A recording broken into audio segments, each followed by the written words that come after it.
Hello everyone, welcome to Chennai dream institute. So 23rd அக்டோபருக்குரிய current affairs தான் இன்றைக்கி பார்க்க போகிறோம். பட் நேற்று கரண்ட் அஃபேர்ஸ் உங்களுக்கு போஸ்ட் பண்ண முடியாமல் போயிடுச்சு. அதனால அதையும் ஒரு குவிக் கிளான்ஸ் பார்த்துருவோம்.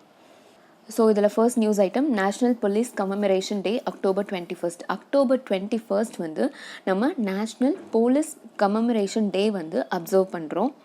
இது வந்து நம்ம போலீஸ் ஆஃபீஸர்ஸ் அவங்க டியூட்டியில் இருக்கும்போது அவங்க உயிர் விட்டிருப்பாங்க இல்லையா, ஸோ அவங்கள ஒரு ஆனர் பண்ணுற விதமாக வந்து இந்த டே வந்து வருஷம் அக்டோபர் 21 அப்சர்வ் பண்ணுறோம்.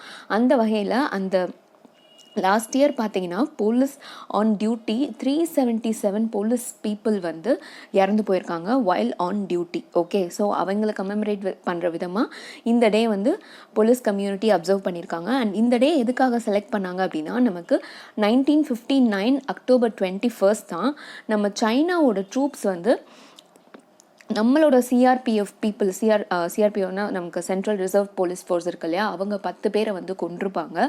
ஸோ சைனீஸ் ட்ரூப்ஸ்னால நமக்கு லடாக் அந்த பார்டர் ஏரியாவில் ஃபைட் நடந்து நம்மளோட 10 CRPF men immediately after like few years of independence இந்த விஷயம் நடந்திருக்கும். ஸோ அதை கமெமரேட் பண்ணுற விதமாக தான் இந்த டே வந்து நம்ம அப்சர்வ் பண்ணுறோம். ஸோ போலீஸ் ஃபோர்ஸை நம்ம வந்து ஒரு ஆனர் பண்ணுற ஒரு விதமாகவும் இது வந்து இருக்குது. So next news item, gene editing guidelines facing delay. So இது வந்து நம்ம நியூஸ் ஆர்டிக்கல் நேற்று பார்த்தோம் இல்லையா, முந்தா நேற்று பார்த்தோம் இல்லையா, லைக் எப்படி வந்து யூரோப்பியன் யூனியன் நம்ம இந்தியாவிலேருந்து ஜிஎம் ரைஸ் வந்து இல்லீகலாக வந்து எக்ஸ்போர்ட் பண்ணியிருக்காங்க, அதை வந்து யூஸ் பண்ணியிருக்கிற ஃபுட்ஸை வந்து பேன் பண்ணியிருக்காங்க அப்படின்னு பார்த்தோம் இல்லையா. ஸோ ஆல்மோஸ்ட் அது ரிலேட்டடானது தான். அதுலேயே நம்ம பார்த்துருப்போம் இந்த ஜிஎம்னா என்ன, ஜெனட்டிக்கலி மாடிஃபைட் சீட்ஸ்னால் என்ன, அந்த வெரைட்டி ஆஃப் சீட்ஸ்னால் என்னென்னு. ஸோ அதே மாதிரி தான் நமக்கு ஜீன் எடிட்டிங் அப்படிங்கிறது இது வந்து ஒரு சயின்டிஃபிக் டெக்னாலஜி. இப்போது நமக்கு இதுதான் டிஎன்ஏ ஸ்ட்ராண்ட்ஸ் அப்படின்னு சொல்லுவோம், டபுள் ஸ்ட்ராண்டட் டிஎன்ஏ தானே. ஸோ இப்படி இருக்கும் டிஎன்ஏ அப்படிங்கிறது. அண்ட் நம்ம நிறைய மூவிஸ்லலாம் கூட பார்த்துருப்போம் கரெக்டாக. ஸோ இதில் வந்து நமக்கு இருக்கக்கூடியது தான் ஜீன். ஸோ இதில் தான் நமக்கு வந்து ஜீன்ஸ் வந்து இருக்கும். அந்த ஜீன்ஸ் அப்படிங்கிறது nothing but proteins. So proteins தான் நமக்கு வந்து ஜீனாக இருக்கும். அண்ட் ஒவ்வொரு இது ஜீனும் வந்து ஒவ்வொரு அந்த ப்ரோட்டீன் என்சைம்ஸும் வந்து ஒவ்வொரு ஃபங்க்ஷன் வந்து பண்ணும். ஓகே, ஒவ்வொரு கேரக்டரிஸ்டிக்ஸ் வந்து அதுக்கு இருக்கும். ஸோ இது வந்து யூனிக்கான ஒரு விஷயம். இப்போது என்ன ஜீன் எடிட்டிங் அப்படின்னா, இந்த பர்டிகுலர் டிஎன்ஏல இருக்கக்கூடிய இந்த பர்டிகுலர் ஜீன் வந்து பிரச்சனை பண்ணுது, அதில் ஏதாவது ஒரு டிஃபெக்ட் இருக்குது அப்படின்னா அந்த பர்டிகுலர் ஜீனை வந்து ரிமூவ் பண்ணிவிட்டு அதில் ப்ராப்ளமே இல்லாமல், இல்லைன்னா ப்ராப்ளம் வந்தாலும் ரெசிஸ்ட் பண்ணி நல்லா இருக்கக்கூடிய வேற ஒரு ஜீனை எக்ஸ்டர்னலாக இன்செர்ட் பண்ணுறது அப்படிங்கிறது தான் இது வரைக்கும் நம்ம ஃபாலோ பண்ணிட்டு இருக்கக்கூடிய ஜீன் எடிட்டிங். ஓகே, ஸோ இப்போ என்ன கண்டுபிடிச்சிருக்காங்க அப்படின்னா, without inserting any foreign DNA. அதாவது நான் சொன்ன மாதிரி வேற ஒரு ஃபாரின் டிஎன்ஏ எப்படி நம்ம வந்து பிடி காட்டன் வந்து இது பண்ணுறோம், அந்த போல்வார்ம் டிசீஸை ரெசிஸ்ட் பண்ணுற மாதிரி நம்ம பெசிலஸ் துரிஞ்சியசிஸ் பாக்டீரியமில் இருக்கக்கூடிய ஜீனை எடுத்து நம்ம காட்டன் பிளான்ட், நம்ம காட்டன் ஸ்பீஷஸில் வந்து இன்செர்ட் பண்ணுறோம். ஸோ எக்ஸ்டர்னலாக உன்னை கொண்டு வந்து இந்த ஒரு பிளான்ட் ஸ்பீஷஸில் வந்து செலுத்துகிறோம் கரெக்டாக. ஸோ அந்த ஒரு விஷயம் பண்ணாமல் நம்ம இதுலையே வந்து சேஞ்சஸ் பண்ண போகிறோம். லைக் அந்த சிங்கிள் ஸ்பீஷஸில் எதில் ப்ராப்ளம் இருக்கோ அந்த ஸ்பீஷஸ் வச்சே சேஞ்சஸ் கொண்டு வர்றது தான் இந்த ஒரு பர்டிகுலர் டெக்னாலஜி. புதுசாக வந்து நம்ம சயின்டிஸ்ட் வந்து கண்டுபிடிச்சிருக்காங்க. ஸோ அது என்ன, without inserting any foreign DNA. இதில் வந்து நீங்கள் வந்து எக்ஸ்டர்னலாக ஒரு ஃபாரின் இப்போ இந்த பாக்டீரியம் கொண்டு வந்து யூஸ் பண்ணுற மாதிரி அது தேவையில்லை அப்படின்னு. அது என்ன அப்படின்னா SDN 1 and 2, அதாவது சைட் டிரெக்டட் நியூக்ளியேஸ் 1 and 2. இது வந்து to bring precision and efficiency. So நமக்கு வந்து எஃபிஷியண்ட்டாகவும் இருக்கும், அட் த சேம் டைம் எக்ஸ்டர்னலாக ஒரு ஏஜென்ட்டை கொண்டு வந்து பண்ணணுன்ற அவசியம் இல்லை அப்படிங்கிற மாதிரியும் இருக்கும். இதுக்கு வந்து அந்த பர்டிகுலர் சயின்டிஸ்ட் என்ன சொல்லியிருக்காங்கன்னு பாருங்கள். In this case you are just tweaking a gene that is already there in the plant without bringing in any gene from outside. So already அந்த பிளான்ட்டில் இருக்கக்கூடிய ஜீனை தான் வந்து நம்ம இது பண்ணுறோமே தவிர்த்து வெளியிலேருந்து எந்த ஜீனையும் கொண்டு வரல. So when a protein comes from an outside organism then you need to test for safety. So வெளியிலேருந்து நம்ம ஒன்று கொண்டு வந்து இன்னொரு பிளான்ட்டில் வந்து இன்னொரு ஸ்பீஷஸில் வந்து இன்சர்ட் பண்ணுறோம் அப்படிங்கிறப்போ நம்ம வந்து அதோட எக்ஸ்டர்னல் வேறு ஏதாவது, ஏன்னா நம்ம எக்ஸ்டர்னலாக ஒரு ஏஜென்ட்டை உள்ளே கொண்டு வரோம் இல்லையா, ஸோ வேறு எதுவும் பாதிப்பு ஏற்படுமா அப்படிங்கிறத டெஸ்ட் பண்ண வேண்டிய அவசியம் இருக்கும். But in this case this protein is right there in the plant. நான் சொன்ன மாதிரி உங்களுக்கு ஜீன்ஸ்லாம் nothing but made up of proteins கரெக்டாக. ஸோ நம்ம அந்த பிளான்ட்டில் இருக்கக்கூடிய ப்ரோட்டீனே தான் நம்ம யூஸ் பண்ண போகிறோம். But just being changed a little bit, okay, just as nature does through mutation. இயற்கையாக எப்படி மியூட்டேஷன் நடக்குது, மாறுதல்கள் நடக்குது, அந்த சேஞ்சஸ், மியூட்டேஷன், மியூட்டபிள் அப்படின்னா சேஞ்சிங் அப்படின்னு சொல்லுவோம்ல, சேஞ்சஸ். ஸோ அது வந்து நேச்சர் வந்து இயற்கையாக நமக்கு காலகாலத்துக்கும் நம்ம சேஞ்சஸ் வந்து பார்த்துட்ருக்கோம். ஆனால் அது வந்து லைக் ஸ்லோ அண்ட் கிராஜுவல் ப்ராசஸாக நடக்கும். அதே மாதிரி தான் நாங்களும் பண்ண போகிறோம். நம்ம வெளியிலேருந்து எதுவும் கொண்டு வரல, உள்ளுக்குள்ளே இருக்கிறதே வச்சு லைட்டாக வந்து சேஞ்சஸ் பண்ண போகிறோம். அண்ட் இது வந்து much faster and far more precise than natural mutation or conventional breeding methods. So இது வந்து ரொம்ப ஃபாஸ்ட்டாகவும் இருக்கும் and at the same time நமக்கு வந்து ரொம்ப ப்ரிசைஸாகவும் நம்மளாவே பண்ண முடியும் அப்படின்னும் சொல்லியிருக்காங்க. ஓகே, ஸோ இதுதான் இப்போ வந்து ஜீன் எடிட்டிங் பற்றின வந்து நியூஸு. அண்ட் இதுக்கான அப்ரூவல் வந்து இன்னும் வந்து நம்ம நேற்று பார்த்தோம் இல்லையா, genetic engineering appraisal committee ministry of environment கீழே இருக்குது அப்படின்னு சொல்லிட்டு அவங்கக்கிட்ட இன்னும் பெண்டிங்லேயே இருக்குது. ஸோ இனிமே தான் இது ஃபர்தராக அப்ரூவ் பண்ணுறாங்களா என்ன பண்ணுறாங்கன்றது நமக்கு இனிமே தான் தெரிய வரும். Okay, next news item, SC says farmers have right to protest but can't block roads. இது வந்து உங்களுக்கே தெரியும், நம்ம ஃபார்மர்ஸ் வந்து சுமார் கடந்த ஒரு 2 இயர்ஸ்னே கூட கிட்டத்தட்ட சொல்லலாம், ஃபார்ம் பில்ஸ் வந்து நம்ம கவர்மெண்ட், சென்ட்ரல் கவர்மெண்ட் ரீசெண்டாக ஒரு 3 ஃபார்ம் பில்ஸ் வந்து கொண்டு வந்தாங்க. அதுக்கு எகெயின்ஸ்டாக தான் நம்ம ஃபார்மர்ஸ் வந்து ரொம்ப மந்த்ஸாக ப்ரொட்டஸ்ட் பண்ணிட்டு இருக்காங்க. கரெக்டாக. ஸோ அது ரிலேட்டடான கேஸ் வந்து SCயில் வந்துச்சு. ஏன் சுப்ரீம் கோர்ட்டில் வந்துச்சு அப்படின்னா, இந்த மாதிரி ஃபார்மர்ஸ் ப்ரொட்டஸ்ட் பண்ணுறதுனால பப்ளிக்கு வந்து ரொம்ப பாதிப்பு ஏற்படுது. அது வந்து அவங்களோட ஹெல்த் விஷயமா, லைக் ஏன்னா COVID-19 ஸ்ப்ரெட் ஆகிட்டு இருக்கிற டைமில் இந்த மாதிரி கூட்டம் கூடுறது, ப்ரொட்டஸ்ட் பண்ணுறது அப்படிங்கிறது ஹெல்த் ரிலேட்டடாகவும் பாதிப்பு அண்ட் ஆல்சோ டிராஃபிக் ரிலேட்டடாகவும். பப்ளிக் வந்து ஈஸியாக மூவ் பண்ணுறதுக்கு ரைட்ஸ் இருக்குது இல்லையா, everybody has the fundamental right to freedom of movement அப்படின்னு ஒன்று இருக்குது இல்லையா. ஸோ அவங்களோட ஃப்ரீடம் வந்து பாதிக்கப்படுது, அவங்களால ஒரு இடத்துலேருந்து இன்னொரு இடத்துக்கு போகிறதுக்கு ரொம்ப சிரமமாக இருக்குது அப்படிங்கிற மாதிரியான ஒரு கேஸ் வந்து நமக்கு சுப்ரீம் கோர்ட்டில் வந்தது. ஸோ அந்த கேஸ் படி என்ன சொல்கிறாங்க அப்படின்னா, ஓகே, நமக்கு வந்து ப்ரொட்டஸ்ட் பண்ணுறதுக்கான ரைட்ஸும் இருக்குது, நம்ம வந்து ப்ரொட்டஸ்ட் பண்ணலாம், ஒரு அசம்பிளி கூப்பிட்டு வச்சு நம்ம பீஸ்ஃபுல்லாக ஒரு ப்ரொட்டஸ்ட் பண்ணுறதுக்கான ரைட்ஸ் வந்து நமக்கு ஆர்டிகல் 19 clause 1A படி நமக்கு அந்த ரைட் இருக்குது.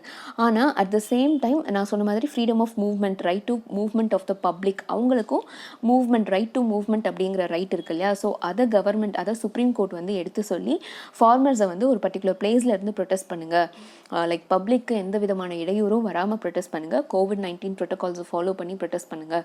அண்ட் ஆல்சோ கவர்மெண்ட் வந்து இந்த ஃபார்ம் பில்ஸ் அண்ட் ஃபார்மர்ஸ் இஷ்யூஸ்க்கு ஒரு சொல்யூஷன் வந்து சீக்கிரம் கொண்டு வாங்க, ஃபார்மர்ஸோட வாய்ஸ் வந்து கேளுங்க அப்படிங்கிற மாதிரி சொல்லியிருக்காங்க. ஸோ இதுலேருந்து நமக்கு என்ன தெரிஞ்சுக்கணும்னா, ரைட் டு ப்ரொட்டஸ்ட்டும் ஃபண்டமெண்டல் ரைட் தான், at the same time it should not affect the free movement of the public அப்படிங்கிற விஷயமும் தெரிஞ்சுக்கணும். Okay, next, court allows polygraph test of Pakistani terror accused. So இது என்ன அப்படின்னு பார்த்தீங்கன்னா, ரீசெண்டாக நமக்கு ஜம்மு அண்ட் காஷ்மீர் அந்த ஏரியாவில் நமக்கு ஒரு பாகிஸ்தானி டெரரிஸ்ட்டை வந்து அரெஸ்ட் பண்ணியிருக்கிறதா நமக்கு ஒரு நியூஸ் ஐட்டம் வந்திருக்கும். ஸோ அந்த ஒரு பர்டிகுலர் பர்சன் ஆக்சுவலி நமக்கு ஆல்மோஸ்ட் ஒரு 15 இயர்ஸ் கிட்ட இந்தியாவில் இருந்திருக்காரு.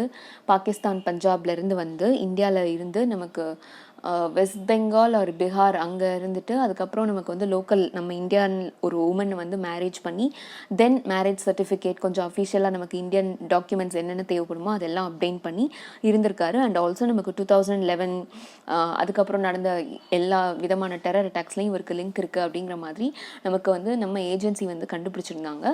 ஸோ அது ரிலேட்டடான நியூஸ் தான் இது. இதுக்கு வந்து கோர்ட் என்ன சொல்லியிருந்தாங்க அப்படின்னா, அந்த பர்டிகுலர் அக்யூஸ்ட் மேலே பாலிகிராஃப் டெஸ்ட் வந்து கேரி அவுட் பண்ணணும் அப்படின்னு வந்து சொல்லியிருப்பாங்க. அதுக்கும் வந்து சரி ஓகே அப்படின்னு சொல்லிட்டு கோர்ட் வந்து பெர்மிஷன் கொடுத்துருப்பாங்க. ஸோ அந்த பாலிகிராஃப் டெஸ்ட்னா என்ன அப்படின்னு பார்த்தீங்கன்னா, it's a light detector test. அவங்க வந்து பொய் சொல்கிறாங்களா இல்லை உண்மையை சொல்கிறாங்களா அப்படிங்கிறத கண்டுபிடிக்கிறதுக்கான ஒரு டெஸ்ட். ஓகே, இது வந்து நம்ம மூவி நேம் எனக்கு ஞாபகத்தில் இல்லை, but Telugu thriller movie, okay, it's a thriller movie, அதில் வந்து யூஸ் பண்ணியிருப்பாங்க இந்த ஒரு பர்டிகுலர் டெக்னிக்கை. அந்த ஒரு பர்சன் மேலே வந்துட்டு லைக் அந்த பர்சனை வந்து நமக்கு ஸ்ட்ரிக்டாக இது பண்ணியிருப்பாங்க, எல்லாம் வந்து லைக் கஸ்டடியில் வச்சுட்டு அப்சர்வ் பண்ணுவாங்க. அந்த பர்சன் கிட்ட ஒவ்வொரு ஃபோட்டோவாக காமிச்சு அவரோட ரியாக்ஷன்ஸை அப்சர்வ் பண்ணுவாங்க, அவரோட பிபி லெவல், பல்ஸ் ரேட்டு அதெல்லாம் வந்து அப்சர்வ் பண்ணுவாங்க. ஸோ எந்த ஒரு ஃபோட்டோ பார்த்த உடனே அவரோட பல்ஸ் ரேட் இன்க்ரீஸ் ஆகுது, இல்லை பிபி லெவலில் சேஞ்சஸ் ஏற்படுது, இல்லை கண்ணு வந்து ஐ கான்டாக்ட் வந்து ரொம்ப பெருசாகுது, ரொம்ப ஷாக்கிங் ரியாக்ஷன் வருது அப்படிங்கிறத வச்சு அவருக்கு வந்து அவர் உண்மையை சொல்கிறாரா இல்லை பொய் சொல்கிறாராங்கிறத கண்டுபிடிக்கிற மாதிரி வரும். ஸோ அதே தான் இது. It measures and records physiological indicators. நான் சொன்ன மாதிரி BP, pulse, respiration, skin conductivity. ஏன்னா நம்ம என்னதான் வாய் வந்து பொய் சொல்லணும்னு நினச்சி சொன்னாலும் நமக்கு வந்து அந்த உண்மையை மறைக்கிறோம் இல்லை ஒரு பயத்தில் ஒரு பொய் சொல்கிறோம் அப்படிங்கிறப்போ நமக்கு நம்மளோட பாடிலி சேஞ்சஸ் வந்து காட்டி கொடுத்துரும் அப்படிங்கிறது தான் இந்த பர்டிகுலர் டெஸ்ட் வந்து கண்டக்ட் பண்ணுறதுக்கான ரீசன். ஸோ ஆனால் இது வந்து முழுக்க முழுக்க நம்மளோட அசம்ஷன்ஸ் தான். ஏன்னா நம்மளோட அப்சர்வேஷன்ஸ் வச்சு தான் வந்துட்டு நம்ம இதை வந்து சொல்லுவோம்.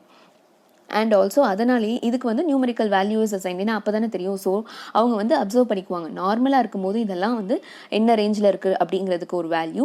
தென் அந்த ஒரு பர்டிகுலர் இன்சிடென்ட்டை டிஸ்கிரைப் பண்ணும்போதோ இல்லை அந்த ஒரு பர்டிகுலர் ஃபோட்டோ பிக்சர்ஸ் ஏதாவது காட்டும் போதோ என்ன மாதிரியான ரியாக்ஷன்ஸ் வருது அப்படிங்கிற மாதிரியான நம்பர்ஸ் வந்து அசைன் பண்ணுவாங்க. ஓகே. அண்ட் இதுக்கான வேல்யூ பார்த்தீங்கன்னா கோட்ஸில் இதுக்கு எவிடென்ஷியரி வேல்யூ கிடையாது.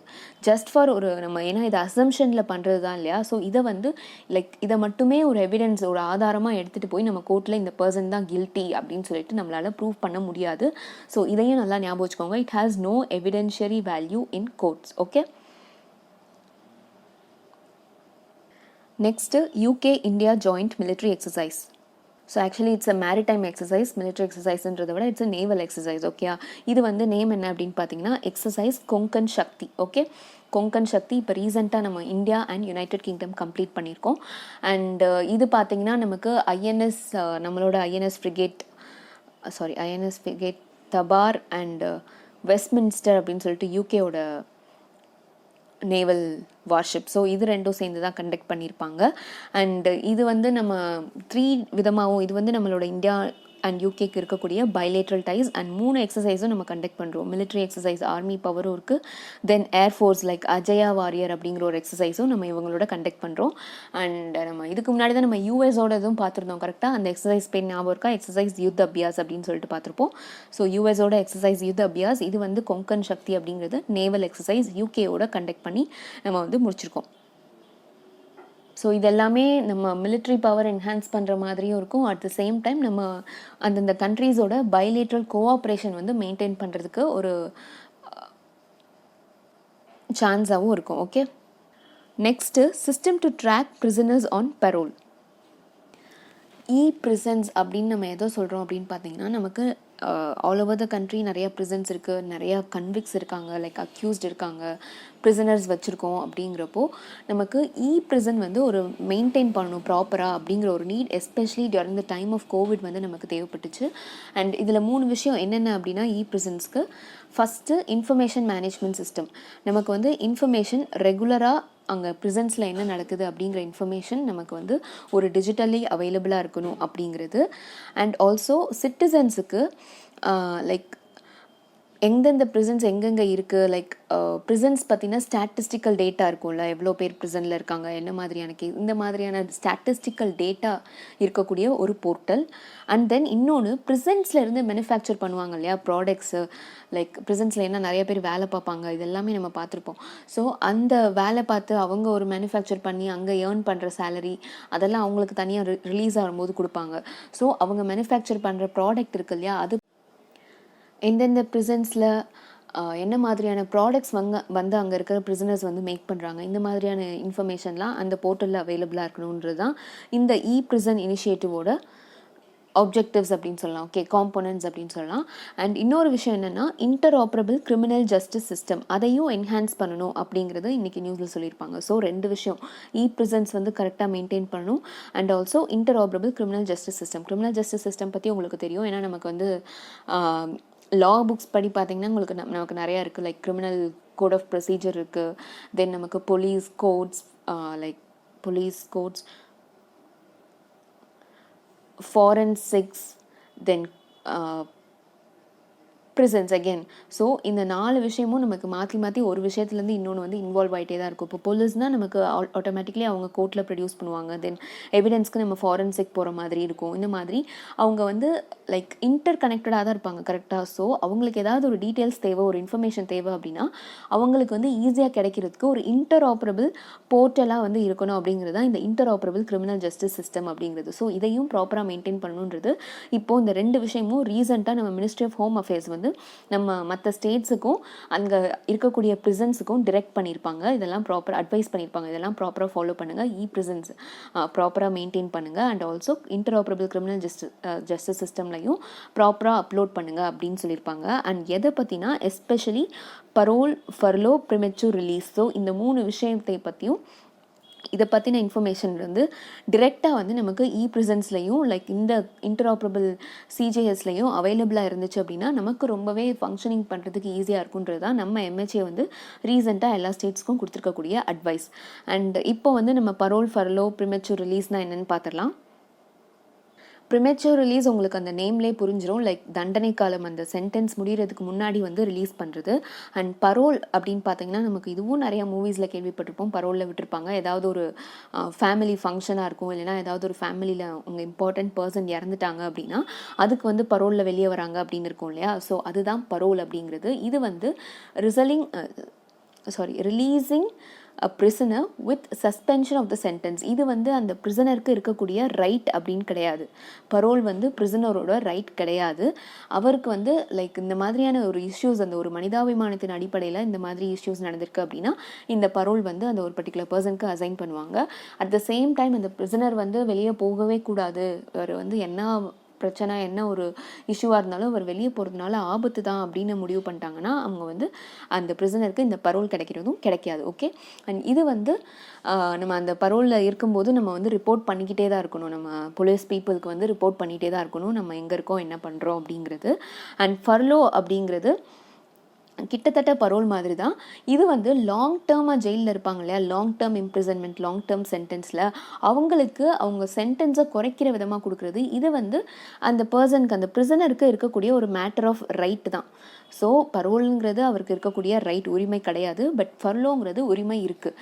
ஸோ ஏதாவது ஒரு ரீசன், என்ன ரீசனாக வேணால் இருக்கலாம், அந்த பர்சனுக்கு லைக் அவரோட ஃபேமிலி டைஸ், அவரோட சொசைட்டியில் வந்து அவர் இன்வால்வ் ஆகணும் அப்படிங்கிற மாதிரியான இது வந்து போலீஸோ இல்லை அந்த ஒரு பர்டிகுலர் அத்தாரிட்டியோ ஃபீல் பண்ணுறாங்க, கோர்ட்டோ அப்படின்னா அவங்களுக்கு வந்து அந்த பர்டிகுலர் பிரிசனருக்கு வந்து இந்த ஃபர்லோ வந்து கிராண்ட் பண்ணுவாங்க. ஓகே. இது வந்து அந்த பர்சனோட ரைட் தான். ஓகே. ரெண்டுமே வந்துட்டு நமக்கு ப்ரிசன் சிஸ்டம் வந்து ப்ராப்பராக இருக்கணும். லைக் ஹியூமன்ஸ் மாதிரி ப்ரிசனர்ஸை ட்ரீட் பண்ணணும், அவங்களுக்கும் ஃபீலிங்ஸ் அண்ட் எமோஷன்ஸ் இருக்குது, அந்த மாதிரியான ஒரு விஷயத்துக்கு தான் அந்த ரெண்டுமே ஃபாலோ பண்ணுறது. ஓகே. அண்ட் இது வந்து நமக்கு 2016 மாடல் ப்ரிசன் மேனுவலில் எல்லா டீட்டெயில்ஸும் இருக்குது. ஸோ நம்ம எம்ஹெச்ஏ வந்து இதில் இருக்க மாதிரி எல்லா டீட்டெயில்ஸும் ஃபாலோ பண்ணுங்கள் அப்படின்னு நம்ம ஸ்டேட்ஸுக்கு அட்வைஸ் பண்ணியிருக்காங்க. So next news item, Pakistan retained on FATF's grey list again. இது வந்து நம்ம ஃபினான்ஷியல் ஆக்ஷன் டாஸ்க் ஃபோர்ஸ் அப்படின்னு சொல்லுவோம். நம்ம G7 மீட்டிங் இருக்கும் இல்லையா, குரூப் ஆஃப் 7 கண்ட்ரீஸு. ஸோ அந்த மீட்டிங் வந்து நமக்கு பாரிஸில் 1989 நடந்தப்போ இந்த ஒரு முடிவு எடுத்திருப்பாங்க. லைக் நம்ம FATF அப்படின்னு சொல்லிட்டு ஒரு இன்டர் கவர்மெண்டல் பாடி வந்து ஃபார்ம் பண்ணுவோம். எதுக்காக அப்படின்னா to tackle money laundering and terror financing. So money laundering உங்களுக்கே தெரியும், இல்லீகலாக ஏதாவது ஒரு விஷயம் பண்ணி அதில் ஏதாவது நமக்கு ஒரு பல்காக ஒரு கேஷ் அமௌண்ட் கிடச்சிருக்கு அப்படின்னா அதை வந்து ஒரு மல்டிபிள் ட்ரான்ஸ்ஃபர்ஸ் லைக் லேயரிங் அப்படின்னு சொல்லுவோம்.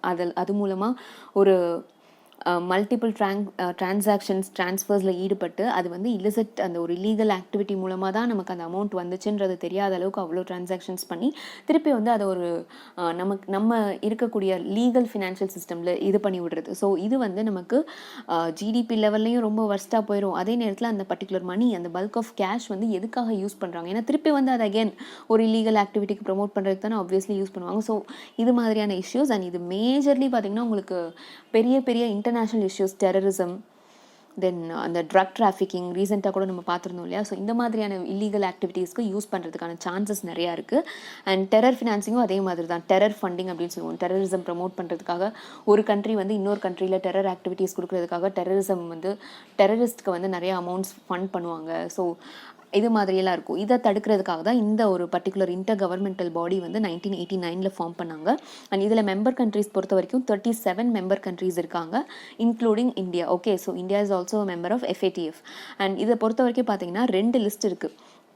இந்த ஒரு பர்டிகுலர் பாடியில் நமக்கு 2 லிஸ்ட் இருக்குது. ஒன்று வந்து கிரே லிஸ்ட், இன்னொன்று வந்து பிளாக் லிஸ்ட். கிரே லிஸ்ட் அப்படிங்கிறது safe haven for supporting terror funding and money laundering. Black list அப்படிங்கிறது கிட்டத்தட்ட அதே தான். பட் இது கிரே லிஸ்ட் அப்படிங்கிறது நமக்கு வந்து அது சேஃப் ஹேவனாக இருக்குது அப்படிங்கிறத நமக்கு அந்த பர்டிகுலர் கண்ட்ரி மேலே அக்யூஸ் பண்ணி சொல்லிடுவோம்.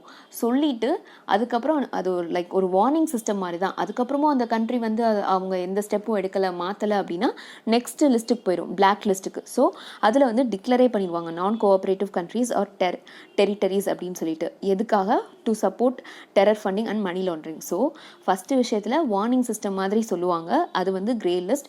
செகண்ட் லிஸ்ட் பார்த்திங்கன்னா பிளாக் லிஸ்ட். ஏன்னா வார்னிங்கில் கொடுக்கும்போதே நம்ம வந்து அதுக்கான ஸ்டெப்ஸ் எடுத்து இது பண்ணணும். ஸோ இந்த வகையில் தான் நமக்கு லாஸ்ட் இயரும் பாகிஸ்தானை கிரே லிஸ்ட்டில் போட்டிருந்தாங்க. ஏன்னா அவங்க வந்து டெரரிசம் லைக் லஷ்கர் இ தைபா, ஜெய்ஷ் இ முகமது இந்த மாதிரியான டெரர் ஆர்கனைசேஷன்ஸை வந்து அவங்க கண்ட்ரியில் வச்சே வந்து லைக் ஃபண்ட் பண்ணுறாங்க, ஃபினான்ஸ் பண்ணிகிட்டு இருக்காங்க மற்ற கண்ட்ரீஸில் டெரர் ஆக்டிவிட்டீஸ் கேரி அவுட் பண்ணுறதுக்காக அப்படின்னு ஒரு இஷ்யூ வந்தது. பட் பாகிஸ்தான் வந்து அதுக்கேற்ற எந்த ஸ்டெப்பும் எடுக்கலை அப்படிங்கிறதுனால அதை வந்து கிரே லிஸ்ட்டில் போட்டு வார்ன் பண்ணியிருந்தாங்க. நீங்கள் வந்து இந்த மாதிரி எந்த இன்வெஸ்டிகேஷனும் எடுத்து எந்த டெரர் ஆக்டிவிட்டீஸையும் தடுக்கலை, இந்த மாதிரி மணி லாண்ட்ரிங் ஃபண்டிங் ஆக்டிவிட்டீஸை தடுக்கலை அப்படின்னா உங்களை பிளாக் லிஸ்ட்டில் போட்டுருவோம் அப்படின்னு. பட் இந்த தடவையும் அகெயின் இந்த வருஷத்துடைய மீட்டிங்லையும் நமக்கு பாகிஸ்தானை அகெயின் கிரே லிஸ்ட்லேயே ரீடைன் பண்ணியிருக்காங்க FATF. ஸோ பாகிஸ்தான் வந்து சொல்கிறாங்க, நாங்கள் இந்த மாதிரி நிறைய ஸ்டெப்ஸ் எடுத்திருக்கோம், எங்கள் இன்வெஸ்டிகேஷன் ஏஜென்சி வந்து ரொம்பவே ஸ்ட்ரிக்டாக ஃபாலோ பண்ணிட்டு இருக்காங்க அப்படின்னு சொன்னாலும் இட்ஸ் நாட் சாட்டிஸ்ஃபேக்டரி அப்படிங்கிற ஒரு இதில் வந்து நமக்கு இன்னும் கிரே லிஸ்ட்டில் தான் பாகிஸ்தானை வச்சுருக்காங்க. Okay, so yesterday news items முடிஞ்சிச்சு. இன்றைக்கி பார்த்தீங்கன்னா India weighs net zero target ahead of COP. இது வந்து நமக்கு conference of parties 26 COP 26 meeting வந்து நடக்க போகுது. ஏன்னா நமக்கு ரியோ சமிட்டில் தான் UNFCCC like United Nation framework for climate change, conventional climate change பார்த்தோம் இல்லையா. ஸோ அது ரிலேட்டடான மீட்டிங் வந்து நமக்கு வந்து நடக்கும். அண்ட் இந்த தடவை COP 26 வந்து நமக்கு கிளாஸ்கோ UKல வந்து நடக்க போகுது. அண்ட் இதில் வந்து ஆப்வியஸ்லி இந்தியா பார்ட்டிசிபேட் பண்ண போகிறாங்க. So climate change related issues வந்து நிறைய டிஸ்கஸ் பண்ண போகிறாங்க.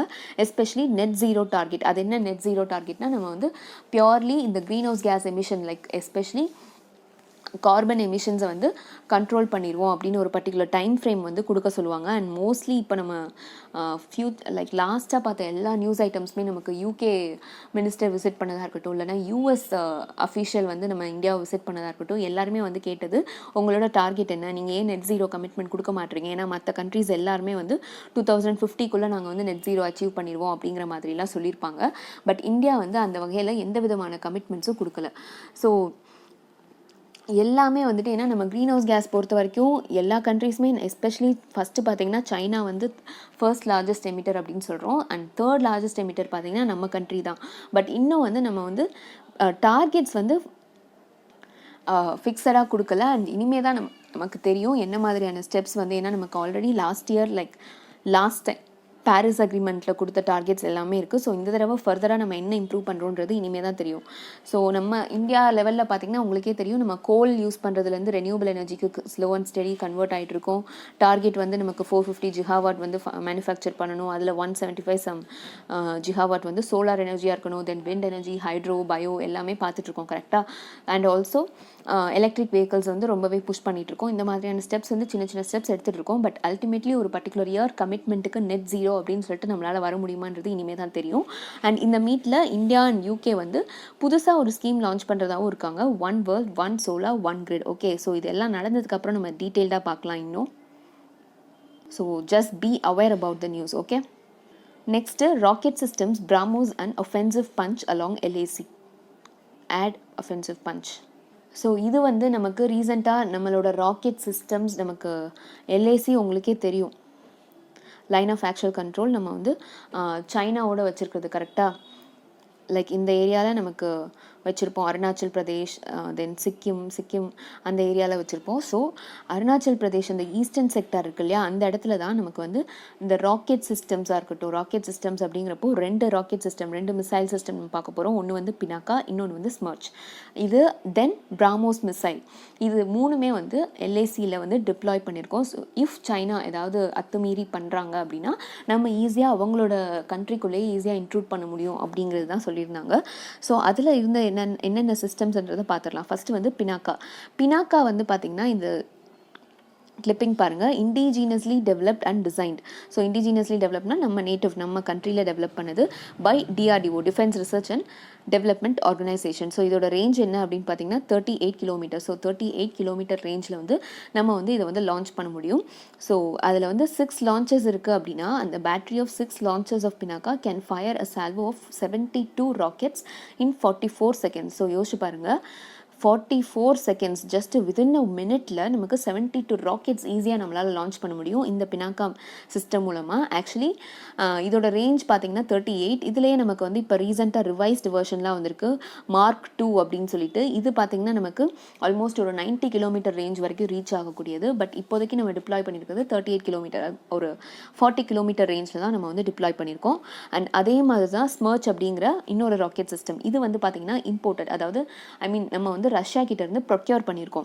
இது வந்து நம்ம longest range conventional rocket system அப்படின்னு சொல்கிறோம். இது வந்து சுமார் ஒரு 200 கிலோமீட்டருக்கு மேலே போகக்கூடியது. ஏன்னா இதோட ரேஞ்ச், ஏன்னா நம்ம இது பினாக்கா வந்து பார்த்துட்டோம் 40 kilometre range, and then smudge வந்து மோர் தென் 200 கிலோமீட்டர் போகக்கூடியது. அண்ட் ஆல்சோ பிராமோஸ் அப்படிங்கிறது உங்களுக்கே நல்லா தெரியும். பிராமோஸ் மிசைல் வந்து உங்களுக்கு சர்ஃபேஸ் டு சர்ஃபேஸ் மிசைல், ஒரு இடத்துல இருந்து இன்னொரு இடத்துக்கு டார்கெட்டை ஈஸியாக வந்து அச்சீவ் பண்ணும். அண்ட் இது வந்து இதோட மேக் பவர் எல்லாமே வந்து ரொம்பவே டிராஸ்டிக்காக இருக்கும். ஸோ இது எல்லாமே நம்ம வந்து இப்போ எல்ஐசியில் டிப்ளாய் பண்ணி வச்சுருக்கோம். Okay, next winter session likely from November end. So நம்ம பார்லிமெண்ட் பொறுத்த வரைக்கும் பார்லிமெண்ட்டை சம்மன் பண்ணுவாங்க. சம்மனிங் அப்படின்னா மீட்டிங் வந்து கண்டக்ட் பண்ணணும். கரெக்டாக பாராளுமன்றம் அப்படிங்கும் போது அதில் நமக்கு லோக்சபா ராஜ்யசபா அப்படின்னு 2 ஹவுஸ் இருக்குது. தென் அந்த ஹவுசஸ் மீட் பண்ணால் தான் நமக்கு வந்து புதுசாக லாஸ் என்ன கொண்டு வராங்க, மக்கள் பிரச்சனைகள் அங்கே பேசுகிறாங்க, எல்லாமே தெரியும், எல்லா முடிவும் அங்கே தான் எடுப்பாங்க. கரெக்டாக. ஸோ அந்த பார்லிமெண்ட்டை சம்மன் பண்ணுறதுக்கான ரைட் வந்து நமக்கு கான்ஸ்டியூஷனில் ஆர்டிகல் 85 வந்து கொடுத்துருக்கு. அண்ட் இது மூலமாக ஃபஸ்ட்டு வந்து கன்வீன் பண்ணுறது, கால் பண்ணுறது எல்லாரையுமே, லைக் பார்லிமெண்ட்ரி பர்சன்ஸ் எல்லாரையுமே பார்லிமெண்ட்டுக்கு வாங்க அப்படின்னு சொல்லி கால் பண்ணுறது வந்து கவர்மெண்ட் பண்ணுவாங்க.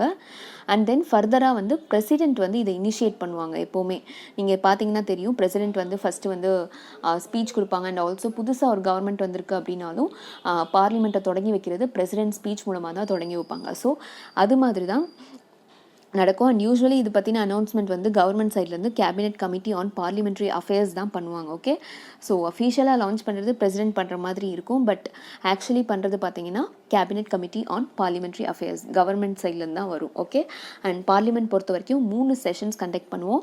Budget session, monsoon session and winter session. Budget session தான் நமக்கு வந்து லாங்கஸ்ட் செஷன் அப்படின்னு சொல்லுவோம். அண்ட் வின்டர் செஷனை ஷார்ட்டஸ்ட் அப்படின்னு சொல்லலாம். ஓகே, ஸோ இது வந்து நம்ம பட்ஜெட் செஷன் அப்படிங்கிறது நமக்கு பிப்ரவரியில் பட்ஜெட் லான்ச் பண்ணுவோம். கரெக்டாக. ஸோ ஜனவரி எண்டில் வந்து நமக்கு பார்லிமெண்ட் வந்து கன்வீன் பண்ண ஆரம்பிப்பாங்க. தென் பிப்ரவரியில் பட்ஜெட் ப்ரெசென்ட் பண்ணுவாங்க. தென் அதுக்கப்புறம் உங்களுக்கு வந்து ஒரு ஷார்ட் ரிசஸ் இருக்கும். கொஞ்சம் பட்ஜெட்லாம் வந்து பட்ஜெட் ப்ரப்போசல்ஸ்லாம் வந்து ரீட் பண்ணுறது, டிஸ்கஸ் பண்ணுறது அப்படிங்கிறதுக்கான டைம் பீரியட் இருக்கும். அதுக்கப்புறம் பட்ஜெட் பற்றி கம்ப்ளீட்டாக ஒரு மார்ச் டு மே வரைக்கும் கம்ப்ளீட்டாக அதை பற்றின டிஸ்கஸ் பண்ணுவாங்க. கரெக்டாக. ஸோ இது வந்து பட்ஜெட் செஷன். அடுத்து வந்து மான்சூன் செஷன் அப்படின்னு சொல்லுவோம், மழைக்கால கூட்டத்தொடர் அப்படின்னு சொல்லிட்டு சொல்லுவோம் இல்லையா. அது வந்து நமக்கு July to August or September இந்த டைம் பீரியடில் நடக்கும். அதுக்கப்புறம் வின்டர் செஷன் இப்போது குளிர்கால கூட்டத்தொடர். இது வந்து ஆக்சுவலி 2020 நடக்கலை, நமக்கு பேண்டமிக் டைம்னால. அதை வந்து இந்த வருஷம் ஃபஸ்ட் டைம் திருப்பி வந்து ஓகே கண்டக்ட் பண்ணலாம் அப்படின்னு சொல்லியிருக்காங்க. பட் இன்னும் அஃபிஷியல் அனௌன்ஸ்மெண்ட் வரல. ஸோ வந்தது அப்படின்னா நமக்கு நவம்பர் டு டிசம்பர், நமக்கு பிஃபோர் கிறிஸ்மஸ் வரைக்கும் கண்டக்ட் பண்ணுறதா சொல்லியிருக்காங்க. ஸோ நவம்பரில் ஸ்டார்ட் பண்ணி டிசம்பர் 23 வரைக்கும் குளிர்கால கூட்டத்தொடர் வந்து பாராளுமன்றத்தில் நடக்கும் அப்படின்னு சொல்லியிருக்காங்க. ஸோ இனிமே தான் அது நடந்ததுன்னா என்னென்ன மாதிரியான பில்ஸ் வந்து பாஸ் பண்ணுறாங்க, என்னென்ன மாதிரியான டிபேட்ஸ் ஆர்குமெண்ட்ஸ் வந்து போகுது அப்படிங்கிறது தெரியும். So next Barbados elects it's first president. So Barbados பார்த்தீங்கன்னா உங்களுக்கு கரீபியன் ஒரு ஐலண்ட் கண்ட்ரி தான். உங்களுக்கு நான் இந்த நியூஸ் ஐட்டம் முடித்தோடனே மேப்பில் காட்டுறேன். ஸோ இங்கே வந்து இது வந்து பார்த்திங்கன்னா ஆக்சுவலி ஃபார்மர் பிரிட்டிஷ் காலனி தான். நம்ம எப்படி இந்தியா வந்து ஃபார்மர் பிரிட்டிஷ் காலனியாக இருந்ததோ அதே மாதிரி பார்படோஸும் ஒரு பிரிட்டிஷ் காலனியாக தான் இருந்தது. அது வந்து 1966 இண்டிபெண்டன்ஸ் வந்து அட்டைன் பண்ணுச்சு. பட் என்ன அப்படின்னா, என்னதான் இண்டிபெண்டன்ஸ் அட்டைன் பண்ணியிருந்தாலும் இப்போ வரைக்குமே கான்ஸ்டியூஷனல் ஹெட்டாக யார் இருந்தா அப்படின்னா நமக்கு இங்கிலாண்டோட குயின் எலிசபெத் II தான் கான்ஸ்டியூஷனல் ஹெட்டாக இருந்தாங்க. ஸோ அந்த முறையும் மாற்றணும். பார்படோஸ் அப்படிங்கிற கண்ட்ரி வந்து ரிப்பப்ளிக் ஆகணும். ரிப்பப்ளிக்னா என்ன சொல்லுவோம், நம்மளோட எலெக்டட், நம்மளோட ரெப்ரசன்டேட்டிவ்ஸை நம்மளே எலெக்ட் பண்ணுறது, நம்மளே ரூல் பண்ணுறது, பீப்புள் பப்ளிக் மேட்டர்ஸ் அப்படின்னு சொல்லுவோம் ஷார்ட்டாக சொல்லணும்னா. ஸோ அதுதான் ரிப்பப்ளிக் அப்படின்னு சொல்லுவோம். ஸோ இந்த கான்ஸ்டியூஷனல் ஹெட்டை வந்து குயின் எலிசபெத் செகண்டை ரிமூவ் பண்ணிவிட்டு நம்ம வந்து ஃபர்ஸ்ட் டைம் பிரசிடெண்ட்டை எலெக்ட் பண்ணலாம் அப்படிங்கிற ஒரு முடிவை இந்த பார்படோஸ் கண்ட்ரி எடுத்திருக்காங்க. ஸோ இது என்ன அப்படின்னு பார்த்துருங்க. Key step in preparations to become a republic. ஏன்னா இந்த ஸ்டெப் எடுத்துட்டாங்க அப்படின்னா இவங்க என்னதான் இண்டிபெண்டன்ஸ் இருந்தாலும் மேஜராக கான்ஸ்டியூஷனல் ஹெட் பவர் வந்து குயின் எலிசபெத் கையில் தானே இருக்குது, ஸ்டில் பிரிட்டிஷ் கீழே தான் இருக்கிற மாதிரி இருக்குது. ஸோ இது வந்து ஒரு இம்பீரியலிஸ்டிக் ஒரு ரேசிஸ்ட் மூவாக அவங்க பார்த்து நம்மளை ரூல் பண்ணலாம், நம்ம பிரசிடெண்ட்டை நம்ம எலெக்ட் பண்ணலாம் அப்படிங்கிற நம்ம வந்து நம்மளை ரிப்பப்ளிக் ஆக்கிக்கலாம் அப்படிங்கிற ஒரு அனௌன்ஸ்மெண்ட் தான் இப்போ கொடுத்துருக்காங்க. ஸோ அப்படி வந்து ஃபர்ஸ்ட் பிரசிடெண்ட்டாக வரப்போகிறது யாருன்னா Sandra Mason. Okay, the current இப்போ வந்து அவங்க கவர்னர் ஜெனரலாக இருக்காங்க. Is set to be sworn in November 30 அவங்க பிரசிடெண்ட்டாக வந்து பதவி ஏற்றுக்க போகிறாங்க. அண்ட் நம்மளோட அந்த கண்ட்ரியோட 55th anniversary ஆஃப் இண்டிபெண்டன்ஸும் அந்த டைமில் தான் வரப்போகுது. ஓகே, ஸோ என்ன சொல்லியிருக்காங்க பாருங்கள். The break with Britain saying the time has come to fully leave our colonial past behind. So நம்ம கலோனியல் ஆதிக்கத்தை வந்து நம்ம கம்ப்ளீட்டாக விட்டுட்டு நமக்குன்னு ஒரு சாப்டர் நம்மளே வந்து நம்மளை ரூல் பண்ணிக்கலாம் அப்படிங்கிற ஒரு முடிவை எடுத்திருக்காங்க அப்படின்னு சொல்கிறாங்க. Okay, so this is Barbados.